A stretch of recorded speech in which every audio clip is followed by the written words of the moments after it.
안녕하세요. 최동진 교수입니다. 오늘 특강이죠.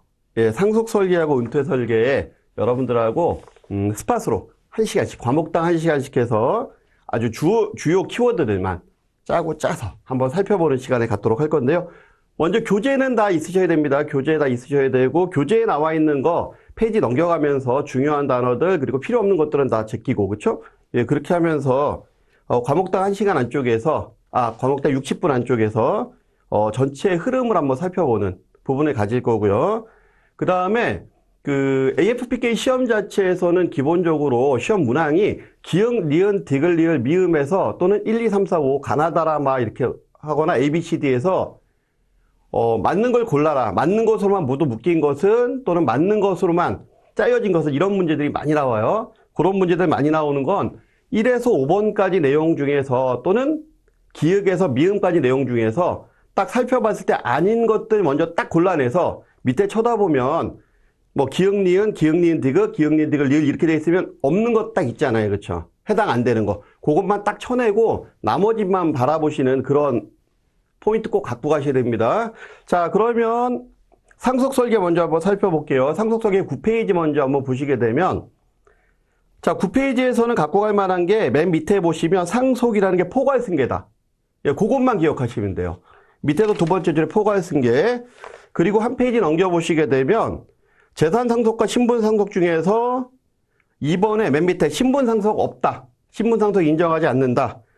그리고 쭉 넘어가시면 돼. 그 다음에 나번에 상속의 기능에서 보시게 되면 승계인한테 이전하는 거다. 첫 번째 줄에. 그리고 거래의 계속성. 그 단어만 체크하시고요. 그 다음에 쭉 가셔도 됩니다. 어디까지 가셔도 되냐면 페이지 13페이지.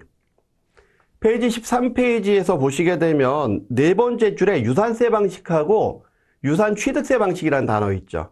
요거 꼭 기억하셔야 돼요.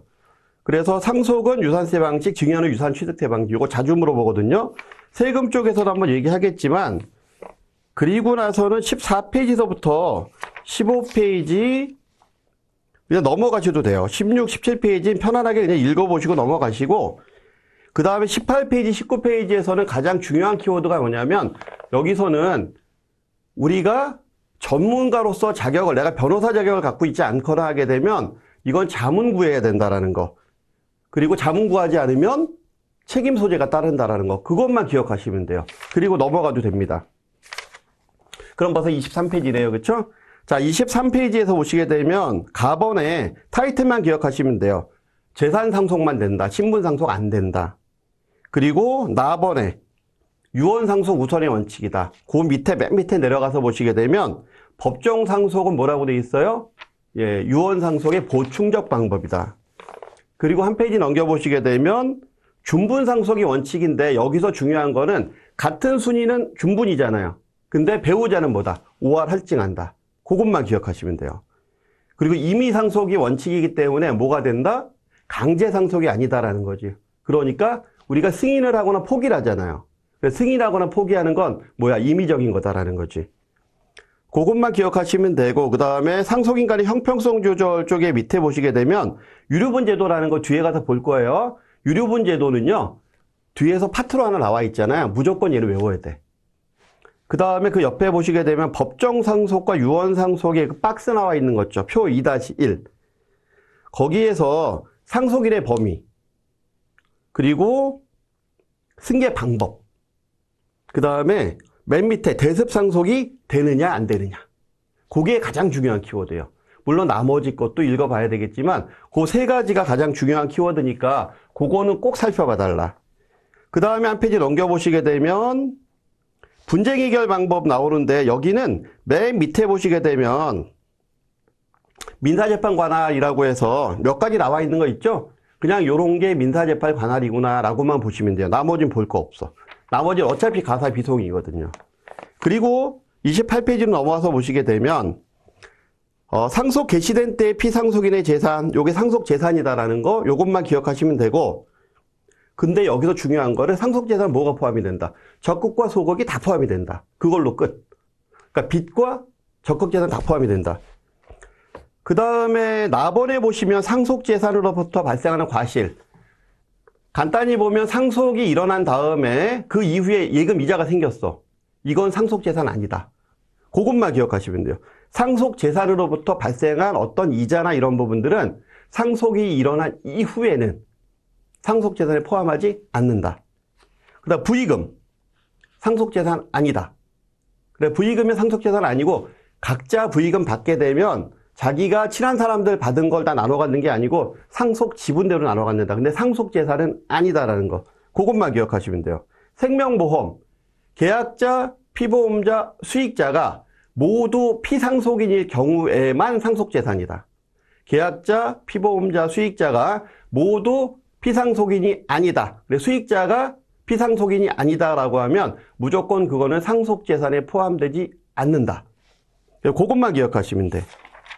그 다음에 구체적 상속재산 쪽으로 한 페이지 넘어가서 보시게 되면 동산과 부동산, 무조건 상속재산이다.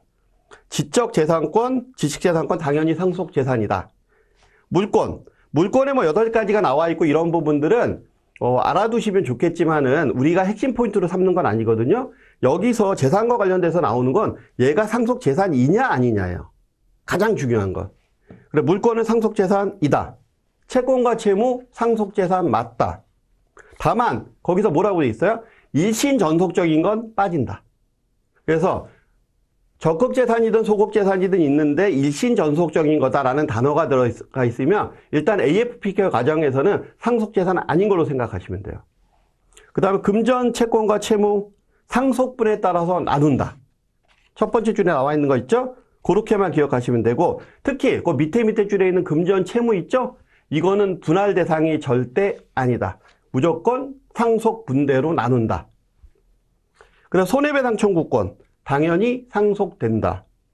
취소권도 당연히 상속된다. 보증채무. 자, 보증채무가 나와 있는 건 딱 2가지만 기억하시면 돼요. 뭐냐면 정함이 있다, 정함이 없다. 정함이 있으면 그건 상속된다. 정함이 없으면 상속되지 않는다. 왜냐하면 정함이 없게 되면 이걸 상속시키게 되면 상속인 입장에서 굉장히 불리한 입장에 놓일 수 있기 때문에 딱 그렇게 기준 삼으시면 돼요. 교재를 읽어보시게 되면 딱 2가지로 나눠요. 자, 정함이 있으면 상속된다. 정함이 없으면 상속되지 않는다. 단, 그때까지 일어난 기왕의 채무는 상속된다. 거기까지만. 그리고 그 내용이 그 이후까지 넘어가진 않는다라는 거죠. 재산분할 청구권 당연히 이혼이 성립된 이후에는 상속이 되겠지만 이혼이 성립되기 전에 만약에 돌아가셨어요. 그 사이에. 그럼 이혼이 성립되지 않았기 때문에 상속되지 않는다. 요것도 사실 좀 들어가면 복잡한 부분이 있는데 우린 교재대로까지만 한번 해보자고요. 그 다음에 일신전속권, 아까 그랬죠? 일신전속권은 상속되는 거 아니다고. 그 다음 각종 연금수급권.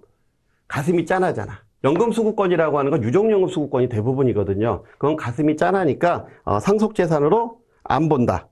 다만 맨 밑에 보시면 재해보상금이라니까 추가로 받는 거 요거 상속 들어간다라는 거 2줄 있죠. 그것만 좀 기억하시면 되고 기본적으로는 안 된다라고 기억하시면 돼요. 자, 그 다음에 보시게 되면 상속 방식 35페이지. 자, 포괄승계와 당연승계 나와 있는데 이건 그냥 문구 기억하시면 됩니다. 상속은 포괄승계고 무조건 승계되는 거예요. 당연히. 다만 임의 상속이라 그랬죠? 당연히 승계되는데 받고 안 받고는 누구 책임? 본인이 알아서 판단하면 된다. 그 다음 상속재산은 공유합니다. 공유. 그래서 상속재산은 공유다. 만약에 상속재산은 합유다, 총유다, 뭐 이렇게 써 있으면 다 틀린 거야. 상속재산은 공유. 그러니까 상속부는 밑에 양도를 할 수가 있는 거죠. 공유재산이니까 양도가 가능해. 상속지분은. 그 다음에 상속분에 대한 양수도 가능하다. 상속분에 대한 양수는 뭐라 그랬어요? 상속재산 중에서 누군가가 자기의 지분을 팔았어, 제3자한테. 근데 다른 상속인이 봤을 때는 그거 팔면 안 되고 우리가 갖고 싶어. 그럼 다시 사올 수 있다 그랬죠? 그게 상속의 양수, 가능하다. 그죠? 그리고 아주 어렵게 나오면 36페이지에 나와 있는 그 기간 있죠? 3개월과 1년. 요것도 하나 정도 팁으로 알아주시면 좋다. 그 다음에 채무의 상속 뭐라 그랬어요? 첫 번째 줄. 상속 지분대로 나눈다. 재산의 이전 방법. 재산의 이전은 두 가지가 있어요. 재산은 두 가지 크게 보면 물권적 재산권은 두 개가 있는데 동사는 점유. 그 다음에 부동산은 점유와 등기. 그래서 물건이 이동되려면 동사는 그냥 나한테 주면 되는 거고 부동산은 줘야 되고 그 다음에 등기도 해야 된다라는 거. 그래서 꼭 그거 기억하시고 그 다음에 기타 재산권 상속되는 것도 있고 상속되지 않는 것도 있다. 그 다음에 경영권 승계나 이런 부분들은 그냥 편안하게 시간 나실 때 쳐다보세요. 그리고 사회 환원이나 이런 부분도 그리고 39페이지에 나와 있는 재산 확인 방법 타이틀만 한번 좀 살펴보시고 1, 2, 3 아 이런 게 있구나 라고 생각하시고 굵은 글씨만 살펴보시고 넘어가시면 되고 그 다음에 상속 절차 상속 절차는 맨 밑에 줄에서 세 번째 유언으로 진행이 되고 그 다음에 유언 없으면 법정 상속 진행된다. 아까 얘기했잖아. 유언 상속 우선 법정 상속은 보충적 방법. 그게 끝이야. 그 다음에 그 옆에 상속 절차 열심히 써 있는데 그거는 아 이런 게 있구나 넘어가시면 되고 상속 개시의 원인은 당연히 사망이죠. 실종 선고 자 부재 기간이 오래돼서 막 이렇게 쭉 써 있는데 한 가지만 기억하시면 돼요. 죽었는지 살았는지 모를 때 그때 실종 선고를 할 수 있다라는 거. 살았는지 알면 절대 실종 선고가 안 되겠죠. 그렇죠? 그걸 부재자라고 얘기하니까 실종 선고의 효과 보통과 특별히 있다. 그래서 1년과 5년 기억하시면 돼요. 1년과 5년. 거기서 중요한 문구는 보통 실종은 마지막 발견된 날로부터 5년이고 그 다음에 특별 실종은 위난이 종료된 날로부터 1년이라는 거. 그 문구는 잘 기억하셔야 돼요. 실종 선고는 취소해야 된다라는 거. 그래서 실종 선고는 그냥 살아 돌아왔다 그래서 그 사람이 살아나는 게 아니고 실종 선고됐으면 법에 의해서 취소받아야 된다라는 거. 그렇죠? 그 인정 사망 뭐라 그랬어요? 가슴 아픈 사망이라 그랬죠? 예, 그래서 돌아가신 흔적이 안 남아 있을 때 그때 관공서에서 아 돌아가셨다고 인정할 때 그때 인정 사망. 동시 사망 추정은 예, 동시에 사망하셨다라고 봤을 때 동시 사망 추정이다. 그러면 여기서 동시 사망이라는 부분에서 중요한 키워드가 뭐였을까요? 대습 상속이 일어난다라는 거. 그렇죠? 그래서 동시 사망 추정이 일어났을 때 대습 상속이 일어난다. 그리고 시험 문제 우리가 몇 번 풀어봤잖아요. 풀어봤는데 여기서 가장 중요한 키워드 중에 하나 사위가 껴있으면 대부분 답은 사위일 거다. 그죠? 예, 그거 하나 기억하세요. 물론 아닐 수도 있어. 근데 사위가 껴있으면 대부분 답은 사위야. 그래서 도저히 내가 풀 시간이 안 난다 그러면 사위 껴있으면 일단 찍고 그 다음에 시간 나면 살펴보는 걸로. 그죠? 어쨌든 대습 상속에 동시 사망 추정은 들어간다. 그리고 같이 사망한 자 간에는 상속이 발생하지 않는다라는 것도 기억하셔야 돼요. 그 다음에 보게 되면 44페이지에 보시게 되면 상속 개시의 장소, 피상속인의 주소지. 네, 그거 정도 알아두시면 되고 주소가 없으면 거소. 그리고 45페이지 상속인의 결정 방법. 상속인은 누가 상속받을 수 있느냐고 봤을 때 맨 밑에 태아도 된다. 그쵸? 예, 태아도 가능하다. 그리고 법인은 안 된다라는 거 기억하시면 돼요. 그 다음에 한 페이지 넘기셔서 혼인관계 한번 살펴볼까요? 혼인 쪽에서는 18세 이상이면 혼인할 수 있다라는 거, 그리고 근친혼 중혼 안 된다라는 거, 혼인신고를 해야 된다라는 거. 혼인신고 안 하면 어떻게 되죠? 그거는 사실혼 관계가 되는 거예요. 그쵸? 그 다음에 혼인신고를 하게 되면 성년 의제를 받을 수 있다라는 거. 그 정도로만 알아두시면 되고요. 부부간에는 그 옆에 페이지에 보시면 부부재산 약정에 의해서 공유재산이나 이런 부분, 부부재산 약정에 의해서 약정된 건 본인 거. 그 다음에 공동으로 돼 있는 건 나눠 갖는 거. 그쵸? 사실혼 관계 살펴보게 되면 혼인신고 안 한 게 사실혼이다. 그리고 5줄 정도 내려가서 보시면 특별연고자서 부녀권 갖고 간다라는 거. 그리고 맨 밑에 내려가서 그 밑에 단락에 보시면 사실혼 배우자 사이에서 태어난 자녀는 혼인 외출생자가 된다라는 거. 그리고 어머니의 성과본을 따른다라는 거. 그거 기억하셔야 되고, 맨 밑에 내려가서 보시게 되면 맨 밑에도 2번째 줄에 주택임대차보호법 있죠? 예, 2촌 이내에 친척일 경우에는 나눠 갖는다라는 거 같이 안 살았으면 요거 꼭 살펴보셔야 돼요. 한 5줄 정도 되는 거. 요거 꼭 읽어보시고, 왜냐면 지금은 요게 중요하다. 요 부분은 꼭 봐달라고 부탁을 드리는 거지, 이걸 다 설명하려면 1시간 내에 못 하잖아. 그치?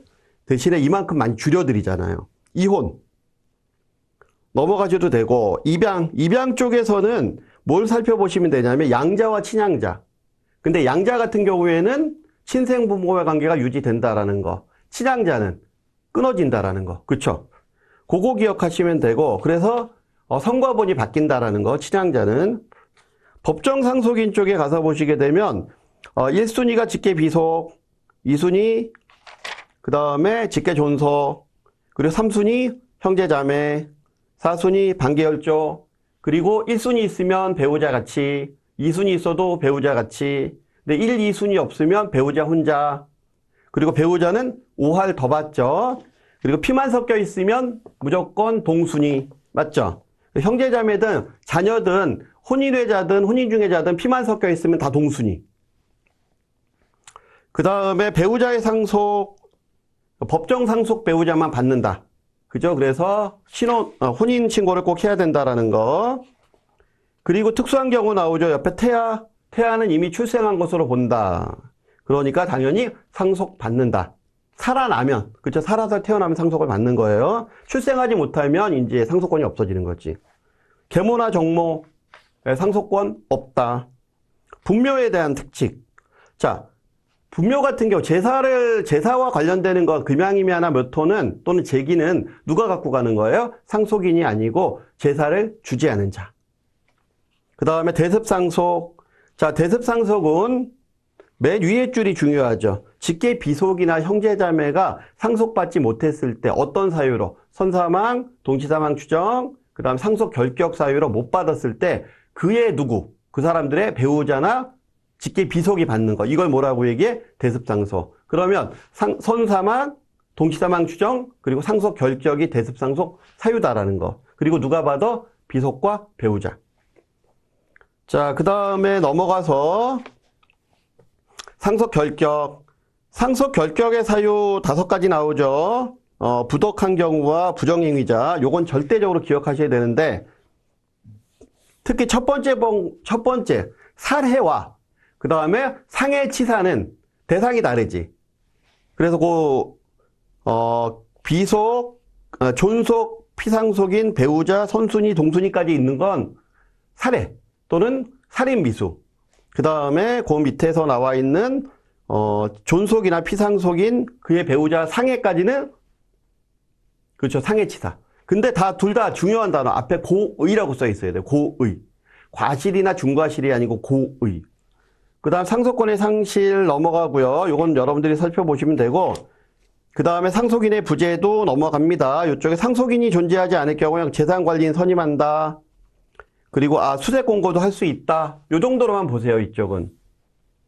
거기에 뭐 개월수 나오고 이러는데 이거는 아주 디테일하게 볼 때 얘기고, 지금은 큰 흐름으로 볼 때는 이런 게 있구나. 그 다음 특별연고자는 뭐 받을 수 있다? 부녀 받을 수 있다. 특별한 기여를 했거나 특별히 재산에 특별히 간호했거나 이랬을 경우에 부녀 받을 수 있다. 그 다음에 이제 상속분에 대한 결정.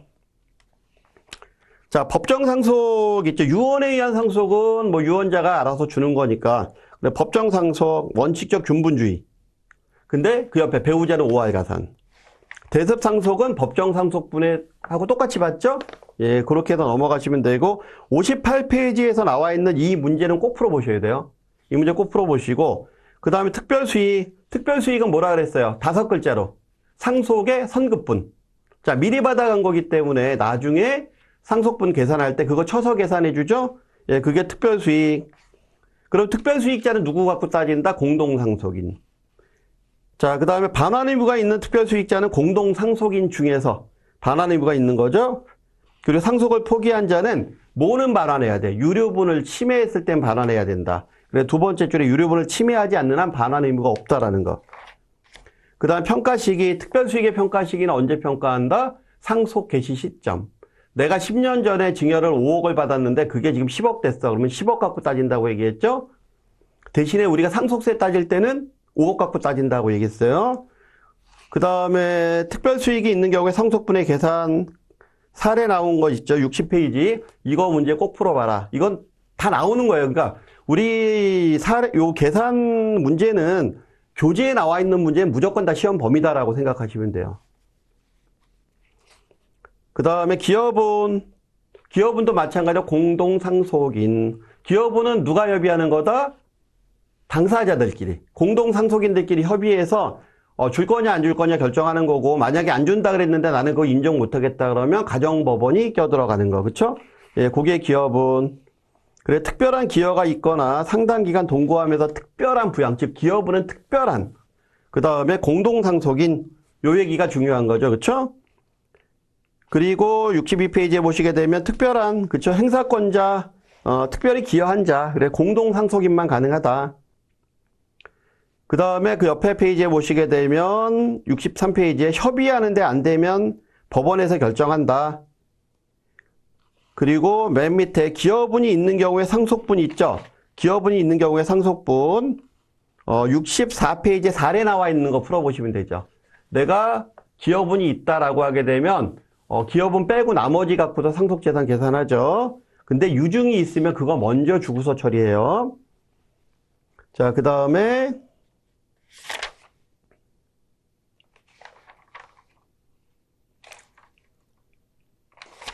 65페이지 넘어가시고 66페이지에 단순 승인에서 기억하셔야 될 게 두 번째, 무조건 무제한적으로 승계되는 부분하고, 그러면서 거기 보시게 되면 법정 단순 승인 있죠.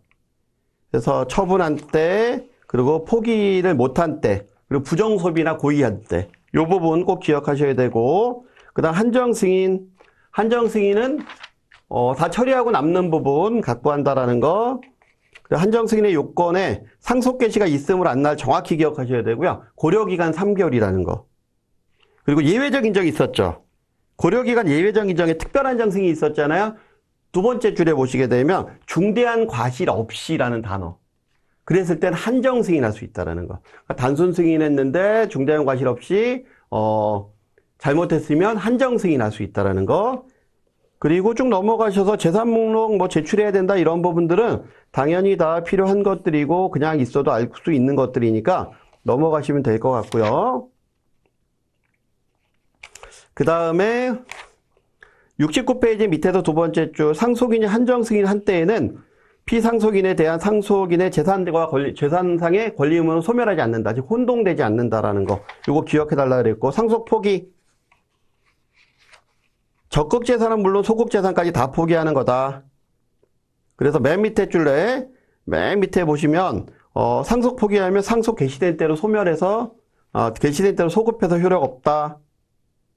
그리고 포기한 상속분 그 옆에 페이지에 그건 나머지 사람들이 상속분의 비율로 나눠 갖는다. 그리고 맨 밑에 보험금의 귀속. 예, 상속 포기에도 생명보험금의 수익자로 돼 있으면 내가 받아갈 수 있다. 그 다음 유언상속. 유언은 엄격한 요식주의라고 얘기했어요. 유언 쪽에서 살펴보실 만한 거는 77페이지. 유언으로 할 수 있는 9가지. 이건 절대적으로 알고 계셔야 돼요. 그 다음에 요식행위에서 보시면 네 번째 줄에 5가지 방식이 있다. 그리고 유언의 능력 두 번째 줄에 미성년자도 17세에 달하면, 그 다음 성년 후견자, 피성년 후견자도 다 가능하죠?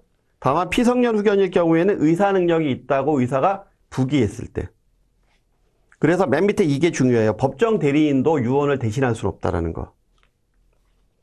그리고 나머지 쭉 넘어가셔서 포괄유증과 그 뒤에 페이지에 보면 특정 유증 있죠? 포괄유증은 상속인과 거의 같은 대신에 기여분, 특별수익, 그 다음에 유류분에 대한 권한은 없어. 그쵸? 근데 나머지는 포기할 거냐 승인할 거냐도 상속인하고 똑같이 행위를 한다.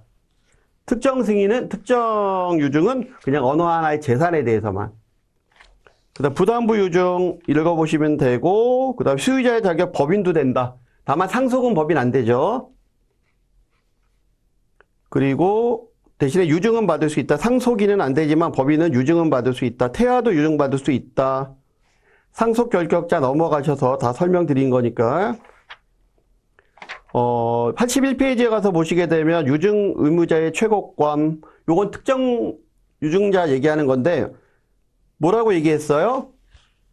요거 받을 거예요, 안 받을 거예요? 라고 최고했더니 아무 말도 없으면 그냥 받는 거라고 얘기했죠? 네, 말 없으면 받는 거다.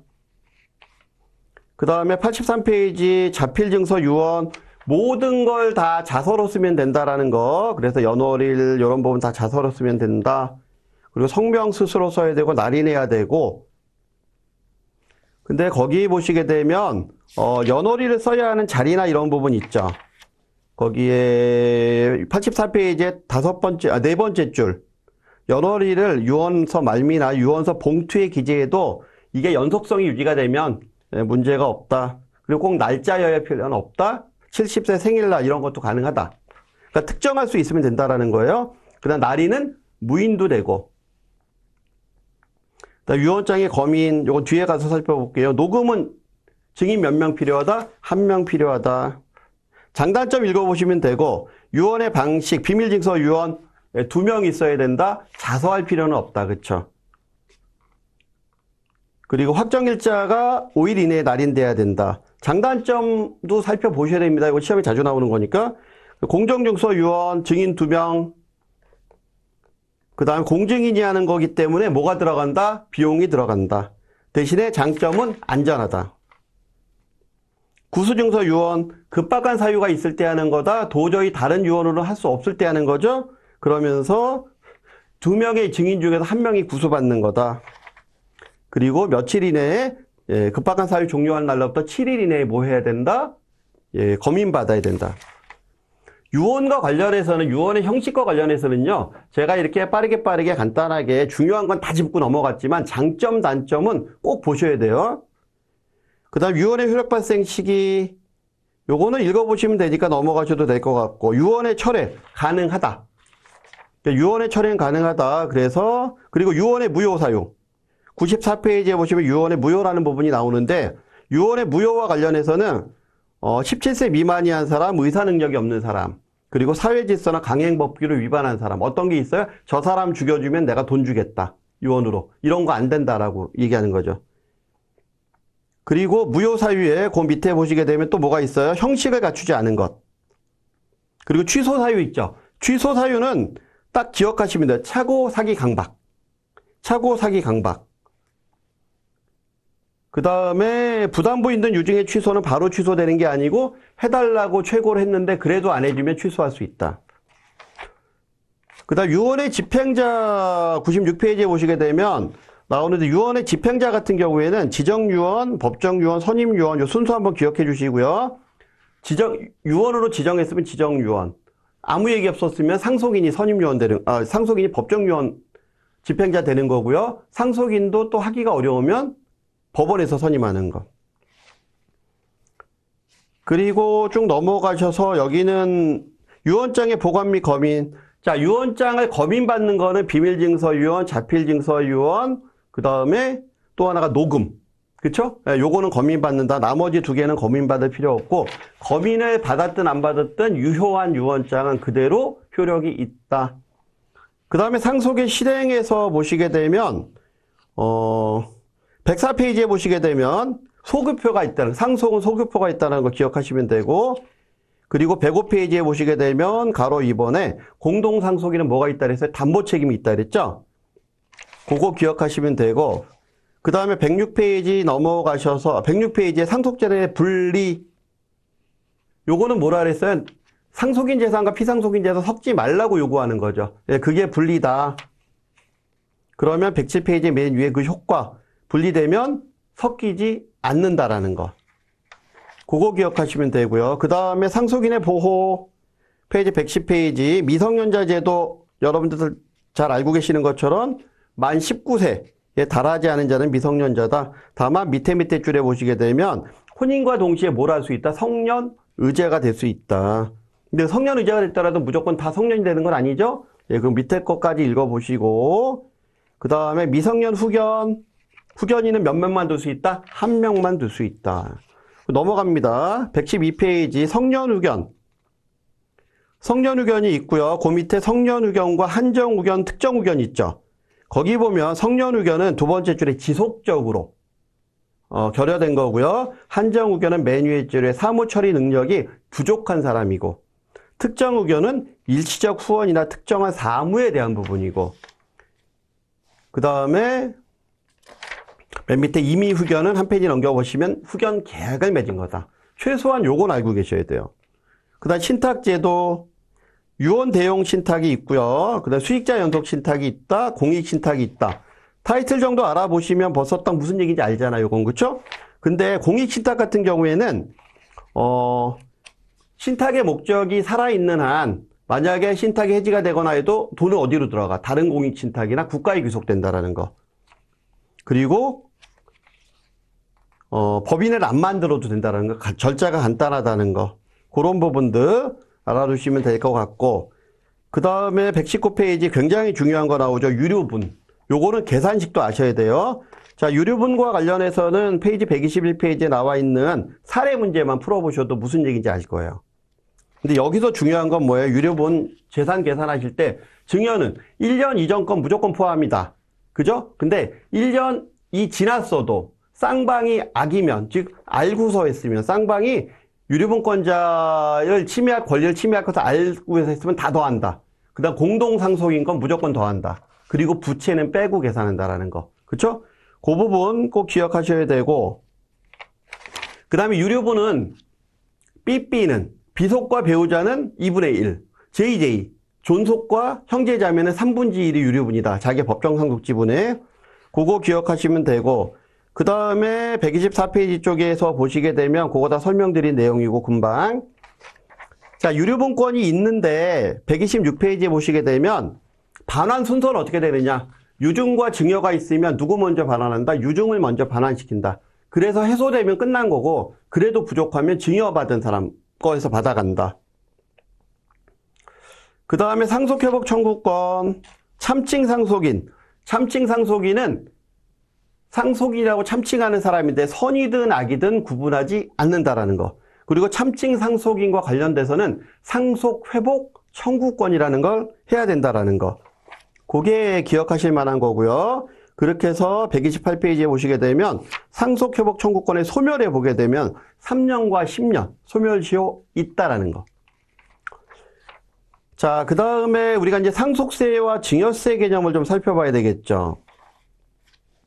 상속은 민법은 일반법이고 세법은 특별법이고 사적자치의 원칙과 공익에 대한 걸로 달라지죠. 그래서 시험에서 많이 나오는 거는 132페이지에 나와 있는 그 박스 표 5-1 상속세와 증여세의 동일 규정, 그리고 133페이지에 표 5-2 요거 시험에 자주 나와요. 유세세 방식이다, 유산취득세 방식이다서부터 시작해서 포기냐 반환이냐 해서 밑에 유산세 방식은 상속세, 유산취득세 방식은 증여세. 그 다음에 135페이지는 넘어가셔도 되고요. 상속개시의 원인은 다 아니까. 여기에 보시면 136페이지에 보시면 거기 가운데 실정선고와 관련된 실정기간 만료일과 관련된 문제 하나 있죠. 요거는 필히 풀어봐라. 그 다음에 상속세 과세 대상, 국외에 있는, 국내외에 있는 모든 재산, 거주자는 비거주자는 국내 재산만. 납세 의무는 당연히 받은 사람이 납세 의무가 있는 거죠. 상속재산 받은 사람들은 전에 받았든 지금 받았든 다 납세 의무가 있다. 연대 납세 의무, 뭐의 범위 내에서 본인이 받은 거 범위 내에서 연대 납세 의무 있다. 상속세 과세 표준 신고 기간은 되게 중요한 문구예요. 상속 개시일이 속하는 말일서부터 6개월 또는 9개월. 그쵸? 증여는 해당되는 날이 속하는 말일로부터 3개월. 그쵸?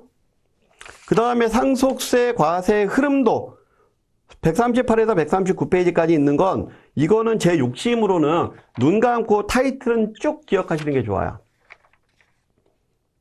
근데 그게 안 되면 장래비나 이런 부분들은 차감 재산에 들어간다는 거, 공제에 안 들어간다는 거. 이런 부분들 좀 봐주셨으면 좋겠고, 어쨌든 여기에 나와 있는 부분들은 흐름은 그대로 기억하셔야 돼요. 눈 감고서 한번 쭉 기억해 보실 필요가 있어. 그다음 본관출이라든가, 그쵸? 그 다음에 비과세 상속재산, 그리고 가산, 차감. 이 차감할 때 장래비도 포함된다라는 거. 그 다음에가 공제. 그리고 산출세액과 산출세액 개는 다르다라는 거. 여기에서 세대생략할증과세가 들어가잖아요. 그리고 상속에서는 물납도 가능하다라는 거. 상속은. 그거 기억하셔야 되고.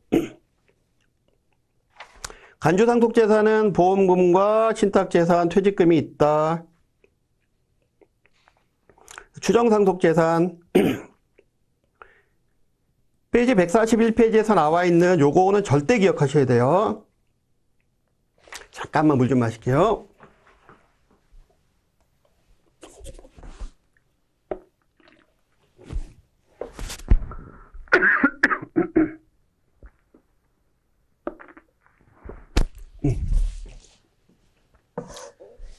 쉬지 않고 얘기를 했더니 목이 타서 추정상속재산 같은 경우에는 1년에 2억, 2년에 5억, 그쵸? 시험 공부하실 때 가장 중요한 것 중에 하나가 이상이냐, 미만이냐. 그 다음에 고의냐, 과실이냐, 중과실이냐. 어디까지 들어갔느냐라는 거. 여기에서는 141페이지에 나와 있는 풀이 있죠. 142페이지까지 나와 있는 거. 이거 시험에 무조건 나온다고 생각하시면 돼요. 이건 무조건 시험 문제다. 그 다음에 143페이지 나와 있는 거는 비과세 상속재산 쪽에 보면 족보, 재구, 금양이면 묘토 2억과 1,000만 원.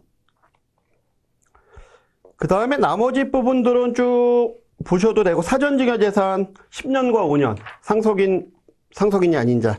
그래서 144페이지에 나와 있는 거는 무조건 보셔야 되고요. 맨 위에 나와 있는 건 요건 사실 뭐 1분짜리도 안 되죠. 문제 푸는데 30초짜리죠. 차감재산의 항목 보셔야 됩니다. 공과금, 장래비, 채무. 그 다음에 그 좋은 일 하는데 출연한 재산들 요런 것들은 다 차감재산에 들어간다. 장래비는 증빙이 있으면 증빙이 없으면 기억하셔야 돼요. 그래서 증빙이 있으면 1,500만 원이 맥심이죠. 증빙이 없으면 500만 원까지뿐이 안 돼요. 두 개 합쳐서 일반 장례비용하고 봉환비용까지. 그리고 넘어가시면 되고 그 다음에 146페이지에 보면 상속세 과세표준의 두 번째 줄 50만 원 미만은 안 받는다. 그 다음에 상속공제에서는 주로 시험에 나오는 게 상속공제 한도액 적용받는다라는 거하고 그 다음에 기초공제가 2억이라는 거. 근데 기초공제 2억은 거주자의 경우에 2억과 그 밖에 다 하지만 비거주자는 2억까지만 공제해준다라는 거. 그리고 그 밖의 인적공제는요, 되게 중요해. 이 그 밖의 인적공제는 이 내용도 다 중요하지만 중복 적용이 되느냐 안 되느냐, 어디까지 중복 적용이 되느냐 절대 보셔야 되고요. 일괄공제 5억인데 배우자만 있을 땐 일괄공제 못 받죠? 예, 그것도 기억하셔야 됩니다. 그래서 일괄공제, 추가공제, 가업상속공제가 영농상속공제는 149페이지 상단에 보시면 거기에 500억까지 되는 거 기간별로 있죠. 그거 하나 기억하시고 그 다음에 그 밑에 나와 있는 상속인 요건과 그 다음에 피상속인 요건 있죠. 요거는 꼭 한번 보셔야 돼요. 이 어렵게 나오면 이거 나오거든. 그 다음 영농상속공제는 그냥 20억 한도라는 걸로 끝. 배우자 상속공제는 이렇게 기억하시면 됩니다. 최소가 5억, 최대가 30억. 그 사이에서 공제 한도까지만 적용하는데 근데 상속받은 금액을 가지고 계산한다. 그게 이제 그 밑에 나와 있는 전체 공칙에 대한 이야기니까 그 부분 기억하시면 되고요. 그래서 배우자 상속공제는 공칙을 철저하게 다 외울 필요 없지만 상속받은 금액과 한도액을 두 개 다 작은 금액으로 하는데 최고가 30억이고 최저가 5억이라는 거. 금융재산 상속공제 151페이지 문제 풀어보시면 다 해결이 될 거고 동거주택 상속공제는 고가주택도 가능하다라는 거, 6억 한도라는 거, 그리고 직계비속의 배우자도 가능하다라는 거. 조건이 되게 되면. 그쵸? 그 다음에 거기 뭐 2년이다, 5년이다, 이건 뭐 부동산 쪽에서 배우셨을 테니까 넘어가서 이건 굉장히 안쪽에 들어가 있는 문제이긴 한데 상속재산 감정평가 수수료에서 첫 번째 동그라미 500만 원에 해당하는 부동산은 납세 목적 용으로만 쓰인다. 그때만 해준다. 그 다음에 한 페이지 넘기셔서 154페이지에 세대생략할증과세 있죠? 30% 기본이고요. 미성년자는 미성년자면서 20억 초과하는 경우에 40% 적용된다라는 거. 요거 기억하셔야 되고. 그 다음에 155페이지에 단기 재상속공제는 10년까지 10%씩 할인해 준다라는 거. 그쵸? 그리고 156페이지에 세액공제 3% 기억하시면 되고, 157페이지에 분납 1,000만 원을 초과할 때 이상이 아니에요. 초과예요. 그리고 1,000만 원 초과하게 되면 밑에 분납한 세액 나오죠. 2,000만 원 이하일 경우에는 1,000만 원 빼고 나머지 거 분납. 그러니까 1,500이면 500이 분납이라는 거야. 1,000만 원 빼고. 그 다음에 2,000만 원 초과하면 절반. 그래서 사례 나오는 거 꼭 기억하시고 연부연납, 연부연납과 물납은 동시에 가능하다라는 거. 그리고 연부연납 같은 경우에는 2,000만 원 초과라는 거 하고요. 허가일은 기본이 10년. 그 다음에 담보 제공해야 된다라는 거. 그것만 기억하시면 되고 안에 나와 있는 거 너무 복잡하게 적어하지 마시고 물납도 가능하다. 물납은 가능하다라는 것만 기억하시고요. 만약에 복잡하게 나오면 찍으세요. 그 다음에 상속세 사후관리 두 번째 단락에 보시면 30억 이상인 경우 30억 초과가 아니에요. 30억 이상인 경우에는 5년간 조심해야 된다.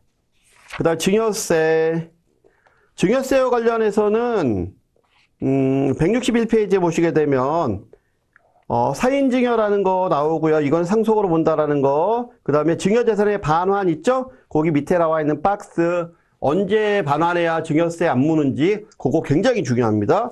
이거 시험에 잘 나오니까 꼭 살펴보시고 그 다음에 162페이지 상속재산 협의. 자, 상속재산 협의는 상속재산을 협의기간 중에는 누가 더 받든 덜 받든 상관없죠. 증여로 안 봐요. 근데 그게 끝나고 나서 다시 생각해보니까 아닌 것 같아. 이거는 증여로 보는 거지. 그쵸? 그 얘기가 적혀 있는 거고요. 그 다음에 그 옆에 페이지 거주자일 경우에는 모든 재산, 비거주자일 경우에는 국내에 있는 재산만. 증여세 연대납세는 언제 한다? 예, 수증자가 못 낼 때. 수증자가 못 낼 땐 연대납부한다. 그래서 1, 2, 3번 나와 있는 거 가만히 보면 수증자한테 받기 어려울 때요. 그다음 명의신탁재산에 대한 물적 납부 과세는 명의신탁재산에 대해서도 그 증여자가 돈 못 내면 명의신탁자가 돈 못 내면 이걸로도 할 수 있다. 근데 너무 깊이 들어간 내용이기 때문에 혹시나 시간 되면 6줄 그냥 한번 읽어보시면 되고 4줄 정도 읽어보시고 납세 의무 성립 시기 가장 빠른 날. 그 다음에 가장 빠른 날이라는 거 고시일, 지정일 어쨌든 가장 빠른 날. 그 다음에 거기에 보시게 되면 F 있어요. F 같은 게 생명보험이나 손해보험은 보험사고가 발생한다. 그것만 기억하시면 되고 나머지는 넘어가셔서 뭐 소재지나 이런 것들은 시간 나시면 보시고 그 다음에 166페이지에 증여세 과세표준 신고기한 언제다? 증여받은 날이 속하는 달에 말일서부터 3개월. 그거 보시면 되고 그 다음에 증여세 과세 체계도 눈 감고서 이 앞에 나와 있는 체계는 좀 한 번 정도 봐주시는 게 되게 중요한데 어차피 뒤에서 하는 거니까 우리가 뒤쪽에서 한번 살펴볼게요. 근데 이 흐름은 굉장히 중요해요. 그러니까 시험 보기 가기 전에 이 흐름을 한번 보고 들어가시는 게 좋아. 보게 되면 증여재산의 범위는 다 알고 있는 거니까 넘어가시고 그 다음에 증여재산의 계산 원칙 이것까지 나오기는 너무 좀 어렵긴 한데 기억하는 거 이것만 기억하시면 돼요. 뒤에 보면 고가양도나 저가양수 어쨌든 증여가 일어날 만하다라고 했을 때 3억과 30% 기준금액 넘어가면 무상으로 이전받은 것과 더불어서 그리고 여기는 넘어가셔서 169페이지에 보시게 되면 거기 굉장히 복잡하게 나와 있는데 이거 다 어떻게 기억하겠어? 그러니까 하나만 기억하면 돼. 8번. 장애인 같은 경우 4천만 원까지는 연금이나 이런 거 보험금으로 받을 때 연간 4천만 원 한도까지는 세금 안 받는다. 그리고 증여재산에 대한 가산금액 있죠? 170페이지. 이거 무지하게 중요합니다. 무조건 시험이다, 이것도. 그래서 사례 문제 풀어보면 되고, 그 위에 있는 박스, 동일인 한도 있죠? 동일인 쳐주는 거. 그 직계비속에 배우자까지 포함하고 10년 이내에 1,000만 원. 그죠? 그거 중요합니다. 되게 중요한 거예요. 그러면서 이왕이면 거기 합산배제 증여재산도 A서부터 해서 H까지 있는데 혹시 시간 나면 이것도 좀 봐주시면 좋을 것 같다. 좀 어려운 얘기긴 한데 도저히 안 될 것 같으면 얘는 포기하고 위에 1에서 4번 그 다음 밑에 사례까지는 분명히 봐야 된다. 그 다음 171페이지 장애인이 증여받은 재산에 대한 과세가의 분산이 5억이다라는 거 기억하시고요. 그 다음에 한 페이지 넘겨서 A에서 D번까지는 정확히 기억해줘야 된다. 결국은 다 합치면 무슨 얘기가 돼요? 장애인한테 줘야 된다. 이 얘기예요. 그 다음에 나머지 쭉 넘어가셔서 무지무지 중요한 거 또 있죠. 증여재산에 대한 공제 6억 원, 5천만 원, 1,000만 원. 이거는 중요하지 않다라고 얘기해도 중요하겠죠. 감정평가 수수료 넘어가고 그 다음에 174페이지 직계비속에 대한 증여세 할증 세대생략 할증 나오는 거죠. 상속에서 봤어요. 기본 30, 미성년자 20억 초과 40. 그래서 그 옆에 나와 있는 175페이지 문제 당연히 풀어봐야 되겠죠. 그 174페이지 있는 위에 문제도 당연히 풀어봐야 되고 그렇게 해서 넘어가시면 되고 그 다음에 증여세 예시 규정 쪽에 나와 있는 거 176에서 177페이지까지 나와 있는 거 여기서는 가장 중요한 게 뭐예요? 보험료 낸 비중만큼 내 거다라는 거지. 그쵸? 상대방이 보험료를 내줬으면 내준 만큼은 내가 증여이거나 상속이다라는 거지. 돈 내준 사람이 살아있으면 뭐예요? 증여. 돈 내준 사람이 사망하셨으면 상속. 그죠? 그래서 그 비중대로 받아간다라는 거. 그 다음에 1번이 그거고 가로 2번이 증여 받아서 했을 때도 그 부분 말고 보험 차익, 이득에 대해서는 세금 낸다라는 거. 그쵸? 그래서 그 1, 2, 3번 꼭 기억하셔야 되고 그리고 보험금의 증여 시기 아까 봤었죠? 사고 발생한 때. 그래서 한 페이지 넘겨보시게 되면 178페이지 사례 1, 2 기억하시고 179페이지에 보시면 저가양수 고가양도 있죠. 요것도 시험에 되게 잘 나오는데 특히 특수관계인 간의 거래 밑에 예제 나와 있는 거 30%와 3억 이상이에요. 이상. 초과가 아니고 그 다음에 무상 사용 요거는 좀 어려운 부분에 해당하는데 간단하게 정리를 해보죠. 부동산의 무상 사용이다라고 하게 되면 1억이 넘어가야 돼요. 이익이. 그리고 5년 한도로 하고 5년씩 따지고요. 나머지는 다 그 무상 담보라든가 금전의 무상 대출 이런 부분들은 1년 단위로 따지고 1,000만 원 이상. 그때만 따진다. 그것만 기억하시면 되고 그 다음에 재산 사용도 마찬가지고요. 1,000만 원 이상 1년. 그 다음에 182페이지 이게 중요합니다. 재산 취득 후 발생하는 이익에 대한 증여. 그래서 재산 취득한 날로부터 183페이지에 보시면 5년 이내에 거기도 쭉 내려가다 보면 3억이나 30%또 나오죠? 예, 이거 넘어가게 되면 정상적이지 않은 상황에서 이거 넘어가게 되면 이거 증여세 다시 계산하겠다. 요건 개념만 알아두시면 돼요. 여러분한테 사례 문제 풀라고는 안 나와. 그 다음에 증여 추정. 자, 증여 추정은 일단은 거기 보시게 되면 나번 우회 양도에 대한 증여 추정 있죠. 우회 양도에 대한 증여 추정. 거기에 중요한 단어는 3년. 그래서 다른 사람한테 줬다가 그 사람이 3년 내에 누구한테 내가 준 사람의 배우자한테 주게 되면 그 우회 양도로 보겠다. 그리고 근데 양도소득세가 더 많이 나왔다. 증여세보다. 그러면 안 보는 거죠. 그렇게. 그 다음에 재산취득자금 그 옆에 페이지에 나와 있는 거 재산취득자금에 대한 증여 추정. 여기서는 밑에서 두 번째 줄 20%와 2억 중에서 적은 금액이 미달하는 경우 증여로 보겠다라는 거. 증여로 추정하지 않는다. 미달하는 경우엔 증여로 추정하지 않는다. 예를 들어서 10억짜리 내가 물건을 샀는데 내가 입증한 게 9억이야. 그럼 20%와 2억이 미달하죠? 예, 못한 게 그러면 이건 오케이. 근데 10억짜리 물건을 샀는데 내가 입증한 게 6억이야. 그럼 4억이나 입증 못했잖아요. 그럼 이건 4억 전체가 다 증여로 보겠다. 그게 이 얘기를 지금 하고 있는 거고요. 그 다음에 넘어가셔서 부담보 유증, 부담보 증여 186페이지. 부담보 증여 같은 경우엔 기본적으로 어떻게 된다? 자, 증여 안에 양도가 껴있는 거죠. 그래서 양도소득세 일부 과세가 되고, 그러니까 증여를 해준 사람이 상가를 증여해줬는데 임차인까지 껴서 증여해줬어. 그러면 그 부채에 해당하는 부분에 대해선 증여해준 사람이 양도소득세 내는 거고, 그 다음 나머지는 증여받은 사람이 증여세 내는 거고, 그쵸? 그래서 가장 극대화시킬 수 있는 거, 비과세 대상인 1세대 1주택에 해당하는 걸 넘기면 가장 요게 절세 효과가 극대화된다라는 거 있죠? 187페이지 박스 바로 밑에. 그 다음에 창업자금과 관련되는 거 요것만 기억하시면 돼요. 18세, 60세. 그리고 그 밑에 30억과 10인 이상 50억.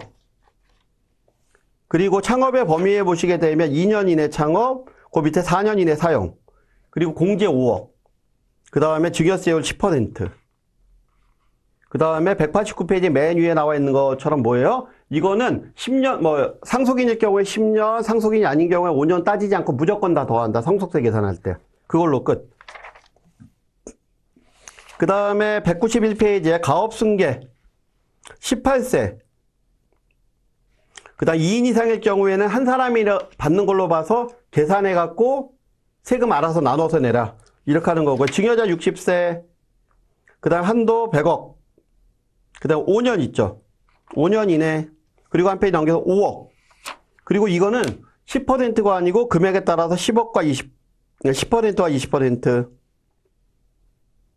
그 다음에 가로 3번에 193페이지 가로 3번에 보면 7년이라는 단어 있죠. 예, 그거 한번 고주로 한번 읽어보시면 될 것 같고, 마찬가지로 공제는 5억입니다. 이것도. 그리고 넘어가면 되고, 상속재산, 증여재산에 대한 평가와 관련해서는 195페이지에 보시게 되면 시가가 원칙이고 보충적 평가 방법으로 할 수도 있다. 그 다음에 시가에 대한 기준 동그라미 1, 2, 3번 나오죠. 여기에 보면 전 6개월, 후 6개월 상속은, 그 다음에 증여는 전 6개월, 후 6개월. 그게 증여. 상속. 그쵸. 전 6개월은 다 똑같아. 그 다음에 거기서 보게 되면 네 번째 줄에 이런 게 있죠. 10억 이하일 경우는 하나의 감정가로도 가능하다. 그리고 그 밑에 평가기간이 전 6, 후 3, 전 6, 후 6이거나 아니면 넓게 봐서 2년 전 것도 가능하다라는 거. 동그라미 2번에 특수한 경우에는. 그쵸? 그래서 그거 하고 그 다음에 넘어가셔서 유사가 설액 가격이 있으면 그것도 보겠다. 동그라미 3번에. 1, 2, 3번을 한 번 정도 읽어주고 가셔야 돼요. 그리고 나서 뒤에 이게 더 중요해. 시가로 보는 게 2개 이상이면 가까운 날. 그 다음에 같은 날이면 평균액. 그리고 보충적 평가 방법에 보시게 되면 뭐 개별 가격이다, 개별 주택 가격이다 라고 써 있는데, 여기서 건물과 관련한 부분 그냥 보시면 되는 거고, 여기는 이렇게 그냥 쭉 살펴보시면 되는데, 중요한 거는 특정 시설물 이용권, 골프 이용권 같은 경우에는 시가 표준액이 있는 경우에는 그 가액. 그렇지 않으면 납부한 금액 플러스 프리미엄. 그래서 납부한 금액 플러스 프리미엄이 아닌 걸 물어보겠지. 그러니까 그거 읽어보시면 되고, 사실상 임대계약이 체결되어 있는 임차권이 등기된 재산 같은 경우에는 뒤에 나와 있는 198페이지 문제 풀어보면 돼요. 요거 무조건 나온다라고 보시고, 나올 확률은 70% 이상. 상장 주식은 무조건 보충적 평가 방법이죠. 전후 2개월 당일 날짜 종가가 아니고, 비상장 주식은 그 공식대로 한다. 그렇다고 여러분들한테 공식 갖고 계산하라고는 안 나올 거고, 대신에 199페이지 맨 위에 보면 순자산 가치의 80% 이렇게 계산했는데 이거보다 작으면 이걸로 보겠다 라고 하는 거. 그 다음에 그 밑에 순자산 가치로만 평가하는 경우에는 청산 절차이거나 사망하거나 휴업이거나 이렇게 돼서 순손익 가치 갖고 평가 못할 때 요거 정도는 어렵게 나오면 요거 정도 하나 정도는 봐두실 필요가 있고, 최대 주주 할증은 중소기업 적용하지 않는다라는 거. 그 다음 예적금과 같은 경우에는 원천징수를 하고 나서 평가한다라는 거. 그 다음에 집합투자증권은 공시가격 기준으로 한다라는 거고요. 그 다음에 정기금을 받을 권리, 정기금 받을 권리는 자 유기정기금 20배를 초과할 수 없다라는 거, 그리고 무기정기금은 20배에 상당하는 금액으로 한다라는 거, 종신정기금은 기대 여명으로 한다라는 거. 그렇긴 하지만 그 바로 위에 정기금을 받을 권리의 세 번째 줄에 뭐라고 되어 있어요? 계약 철회나 취소나 해지나 이렇게 해서 일시금 받을 수 있는 거 있으면 그거 비교해서 하겠다는 거죠. 그 다음 담보재산의 특례평가에서는 담보재산은 담보된 채권액과 따져봐서 그거 큰 금액으로 하겠다. 그 다음에 이제 마지막으로 살펴볼 게 가업승계인데, 가업승계는 좀 비중이 많이 낮고요. 그렇긴 하지만 나올 만한 부분이 어딨냐라고 찾아보면 쭉 가셔서 214페이지 개인기업과 법인기업의 차이점 요거 정도 하고, 그 다음에 215페이지에 조합 2인 이상이라는 거, 그리고 한 페이지 넘겨서 조합의 특성 있죠. 근데 그거보다 밑에 공유, 합유, 총유 있죠. 요거 세 가지는 좀 알아두실 필요가 있어요. 공유하고 총유하고 합유. 그리고 쭉 넘어가셔서 218페이지에 보시면 한명회사, 합자회사, 주식회사, 유한회사, 유한책임회사. 요게 책임사원이 몇 명인지, 유한책임사원이 있는지 없는지, 유한책임사원이 어떤 권한이 있는지, 무한책임사원이 어떤 권한이 있는지. 그 다음에 유한회사와 유한책임제사는 주식회사 뭐가 다른지, 그거 정도만 알아두시면 될 것 같고요. 그리고 나서 보면은 가업승계 227페이지서부터는 앞에 있는 걸 정리해 놓은 차원이라서 시간 나시면은 앞에까지 정리 잘 돼 있으면 한번 보시면 이런 게 있지라고 할 수 있는 거고, 마지막으로 살펴볼 게 229페이지. 가업승계라는 데 있어서 개인기업이 가장 중요한 거, 개인기업은 순손익가치 평가하지 않잖아. 그쵸? 순자산가치만 갖고 평가하잖아요. 그러니까 기업이 순손익가치가 높으면 법인전환 할 필요가 없지. 그냥 넘겨주면 되고, 순손익가치가 작아. 자산가치만 높아. 그럼 법인은 손익가치를 더 높게 쳐주잖아요. 그러니까 이건 법인전환 해서 넘겨줘야 되겠죠. 그쵸? 요런 정도만 봐주시면 될 것 같아요. 와, 책 한 권이 되네. 그쵸? 예, 1시간 내에 책 한 권을 다 살펴봤는데 중요한 포인트들은 다 짚어드렸는데 나머지 부분들은 이제 알려드린 걸 여러분들이 위아래 내용을 좀 살펴보시는 부분이 필요하겠죠. 자, 요번 차지 여기서 마치고요. 다음 시간에 은퇴해서 봬요.